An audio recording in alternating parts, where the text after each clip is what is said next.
Hello friends, welcome to my YouTube channel. आज के इस वीडियो में जो आपका एमपी टेट वर्ग 3 का 5 मार्च 2022 को सेकंड शिफ्ट में एग्जाम कंडक्ट कराया गया है। तो 5 मार्च 2022 को सेकंड शिफ्ट में पूछे गए सभी क्वेश्चन इस वीडियो में डिस्कस करेंगे। तो इस वीडियो को पूरा जरूर देखिए। वीडियो अच्छा लगे वीडियो को लाइक और शेयर जरूर करें। चैनल पर नए हैं तो चैनल को सब्सक्राइब कर लें, पास में आपके बेल आइकन होगा उसको भी दबा लें। इससे आने सारी नई वीडियो की नोटिफिकेशन आप सभी लोगों तक आसानी से पहुंच जाएगी। तो यार पहला क्वेश्चन पूछा गया था कि ठहरे हुए पानी से होने वाला रोग है। ठहरे हुए पानी से होने वाला जो रोग है वो है मलेरिया। इसके बारे में जान लेते हैं। रुके हुए पानी से मलेरिया हो सकता है। जल प्रदूषण अक्सर परजीवियों को ले जाने वाले मच्छरों के प्रजनन को बढ़ा सकता है। पानी पर मिट्टी का तेल छिड़ककर मच्छरों के विकास या प्रजनन को रोका जा सकता है। तो अगला क्वेश्चन पूछा गया था ऑक्सीजन में कमी का कारण है। तो ऑक्सीजन में कमी का कारण है वनों की कटाई। नेक्स्ट क्वेश्चन, भारतीय पुरातत्व विभाग का स्थापना वर्ष 1861। इस क्वेश्चन से रिलेटेड एक्स्ट्रा फैक्ट जान लेते हैं। भारतीय पुरातत्व सर्वेक्षण भारत की सांस्कृतिक विरासतों के पुरातत्वीय अनुसंधान तथा संरक्षण के लिए एक प्रमुख संगठन है। इसका प्रमुख कार्य राष्ट्रीय महत्व के प्राचीन स्मारकों तथा पुरातत्वीय स्थलों और अवशेषों का रख रखाव करना है। इसके अतिरिक्त प्राचीन संस्मारक तथा पुरातत्वीय स्थल और अवशेष अधिनियम 1958 के प्रावधानों के अनुसार यह देश में सभी पुरातत्वीय गतिविधियों को विनियमित करता है। यह पुरावेक्षण तथा बहुमूल्य कलाकृति अधिनियम 1972 को भी विनियमित करता है। यह संस्कृति मंत्रालय के अधीन है। तो इस क्वेश्चन से आप लोगों को इतनी जानकारी प्राप्त हो जाती है। नेक्स्ट क्वेश्चन पूछा गया था, गोल्डन ईगल के घोंसले को क्या कहा जाता है। गोल्डन ईगल एक्विला क्राइसटोस शिकार का एक बड़ा पक्षी है जिसकी सीमा होलार्कटिक क्षेत्र, उत्तरी अमेरिका, यूरोप, उत्तरी अफ्रीका और उत्तरी एशिया के रूप में उत्तरी गोलार्ध के भीतर अंटार्कटिक और घेरने वाले क्षेत्रों को घेरती है। गोल्डन ईगल उत्तरी अमेरिका के सबसे बड़े पक्षियों में से एक है। वे दुनिया के सबसे लोकप्रिय राष्ट्रीय प्रतीक हैं। वे अल्बानिया, ऑस्ट्रेलिया, मैक्सिको, जर्मनी और कजाकिस्तान के राष्ट्रीय पक्षी हैं। नेक्स्ट क्वेश्चन, अपनी नुकीली चोंच से पत्तियों की पादप रेशों से जोड़कर घोंसला बनाने वाले पक्षी कौन है। दार्जिलिंग पक्षी। इनके बाद इसके दार्जिलिंग पक्षी के बारे में जान लेते हैं। दार्जिलिंग चिड़िया आर्थोटोमस वंश और सिल्वाइडी कुल से संबंधित छोटे आकार के पक्षी फुदकी हैं। इनकी कुल 9 प्रजातियां अस्तित्व में हैं। दार्जिलिंग चिड़िया को उसका यह नाम उसकी घोंसला बुनने की खास कला के कारण मिला है। ये चिड़िया अपनी लंबी पतली चोंच से एक पत्ती या कई पत्तियों में छेदों को एक श्रृंखला बनाती है और फिर इन छेद के बीच से पौधों के रेशों, कीटों के रेशम और कभी कभी घरेलू इस्तेमाल के धागों को पिरोकर एक दर्जी की तरह पत्तियों की सिलाई कर इन्हें आपस में जोड़ देती है। इन सिली हुई पत्तियों के बीच बनी जगह में फिर घास पात या रुई इत्यादि बिछाकर एक सुविधाजनक घोंसला तैयार किया जाता है। अगला जो पक्षी है बुलबुल, इसके बारे में जान लीजिए आप लोग। बुलबुल शाही गण के पिक्नोनोरेटी कुल का पक्षी है और प्रसिद्ध गायक पक्षी बुलबुल हजार दास्ता से एकदम भिन्न है। ये कीड़े मकोड़े और फल फूल खाने वाले पक्षी होते हैं। ये पक्षी अपनी मीठी बोली के लिए नहीं बल्कि लड़ने की आदत के कारण शौकीनों द्वारा पाले जाते रहे हैं।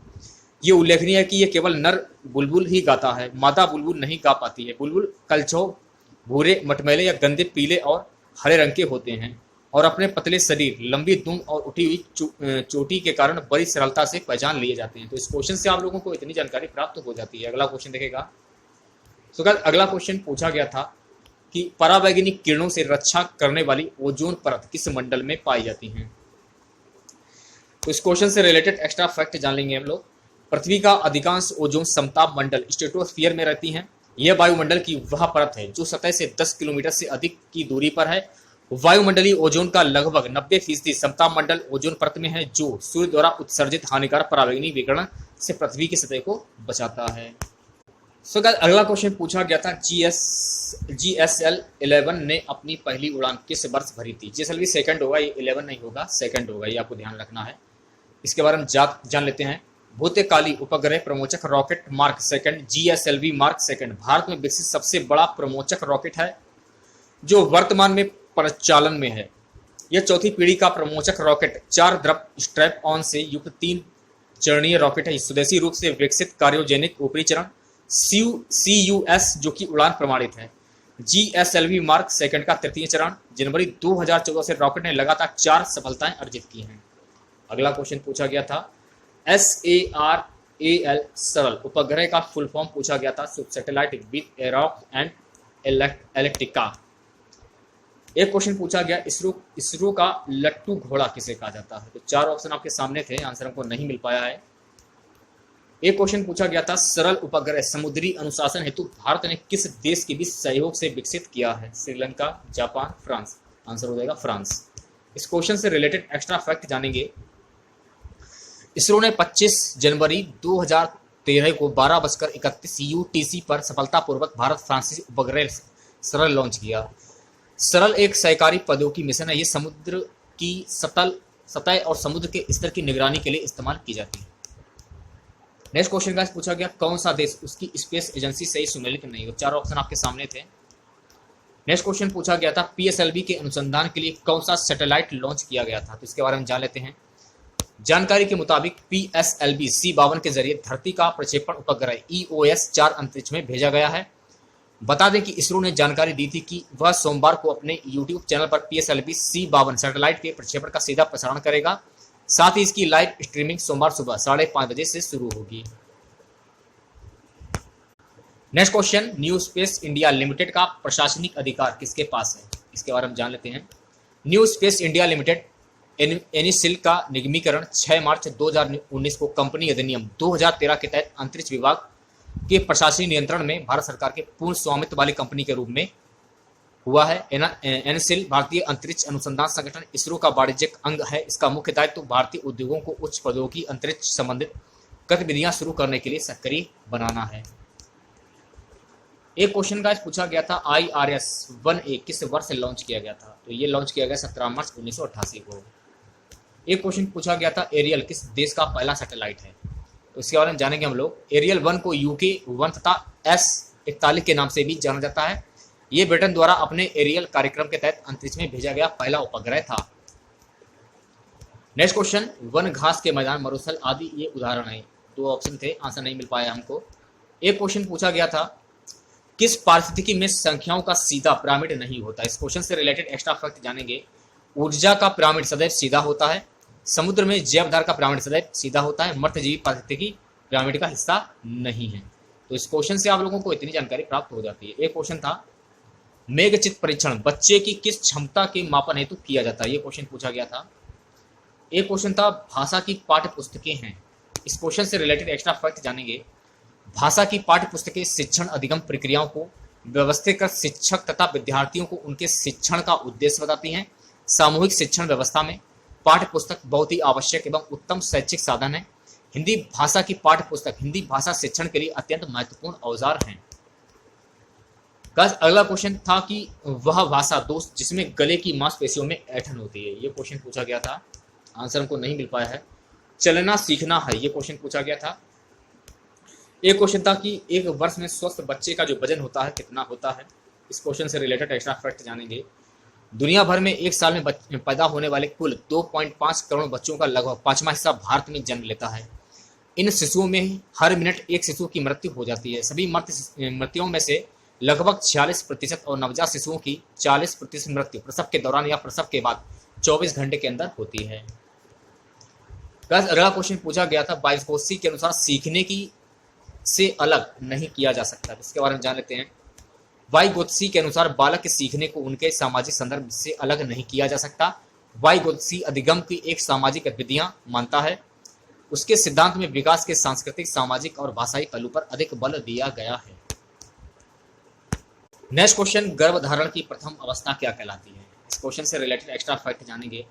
मादा के गर्भाशय में भ्रूण के होने का गर्भावस्था गर्भ प्लस अवस्था कहते हैं। इसके बाद महिला शिशु को जन्म देती है। आमतौर पर यह अवस्था में मां बनने वाली महिलाओं में 9 माह तक रहती है, जिसे गर्भवती महिला कहते हैं। कभी कभी संयोग से एकाधिक गर्भावस्था में भी अस्तित्व में आ जाती है, जिससे एक से अधिक जुड़वा संतान की उपस्थिति होती है। शिक्षण क्या, ये क्वेश्चन पूछा गया था। इस क्वेश्चन से रिलेटेड एक्स्ट्रा फैक्ट जानेंगे। शिक्षण एक सामाजिक प्रक्रिया है। शिक्षण शब्द अंग्रेजी भाषा के टीचिंग शब्द से मिलकर बना है, जिसका तात्पर्य सीखना। शिक्षण एक त्रिआयामी प्रक्रिया जिसमें शिक्षण और छात्र पाठ्यक्रम के माध्यम से अपने स्वरूप को प्राप्त करते हैं, अर्थात किसी विषय वस्तु को माध्यम बनाकर शिक्षक एवं शिक्षार्थी के बीच विचारों के आदान प्रदान या परस्पर अंत प्रक्रियाओं को ही हम शिक्षण कहते हैं। एक क्वेश्चन था शैशवावस्था में रक्तचाप होता है, ये क्वेश्चन पूछा गया था। नेक्स्ट क्वेश्चन, थर्स्टन के अनुसार बच्चों की कितनी मानसिक योग्यताएं होती हैं, ये क्वेश्चन था। एक क्वेश्चन था कि बहुबुद्धि का सिद्धांत किसने दिया था, तो इस क्वेश्चन से रिलेटेड एक्स्ट्रा फैक्ट जानेंगे। बहुप्रतिभा का सिद्धांत लोगों एवं उनकी विभिन्न प्रकार की प्रतिभाओं, भाषाई, स्थानिक, दैहिक, इंद्रियगत, अंतर्वैतिक, सांगीतिक, तार्किक, गणितिक के बारे में हॉवर्ड गार्डनर का एक मनोवैज्ञानिक सिद्धांत है जिसे उन्होंने सन 1983 में प्रतिपादित किया था। निम्न में से कौन सा मनुष्य कारक नहीं है, गठिया। अधिगम प्रक्रिया, ये क्वेश्चन पूछा गया था। इस क्वेश्चन से रिलेटेड एक्स्ट्रा फैक्ट जानेंगे। अधिगम वह प्रक्रिया जिसके द्वारा व्यवहार की नई और अलग अलग क्षमताओं के अलावा या उन क्षमताओं के विस्तार समर्थन द्वारा संशोधित किया जाता है जो किसी व्यक्ति के पास पहले से ही हो। इसे एक शब्द के रूप में सबसे अच्छा समझा जा सकता है जो किसी व्यक्ति की सीमा में परिवर्तन और व्यवहार के प्रदर्शनों का वर्णन करता है। अगला क्वेश्चन का पूछा शिक्षा की महत्वपूर्ण पहलू नहीं है, यह क्वेश्चन पूछा गया था। गाइस अगला क्वेश्चन, पाठ्य पुस्तकों की किस विषय सामग्री क्यों निर्धारित की जाती है, यह क्वेश्चन पूछा गया था। अगला क्वेश्चन, शिक्षण में सहायता करता है। इस क्वेश्चन से रिलेटेड एक्स्ट्रा फैक्ट जानेंगे।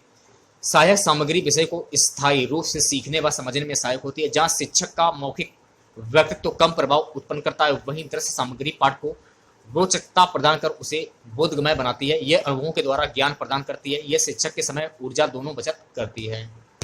गाइस अगला क्वेश्चन था कि सप्तसई में कौन सा समास है, तो सप्तसई का समास विग्रह होगा 700 का समाहार, यथा इसमें द्विगु समास होगा, ये आपको ध्यान में रखना है। हे अरे ओ में कौन सा कारक है।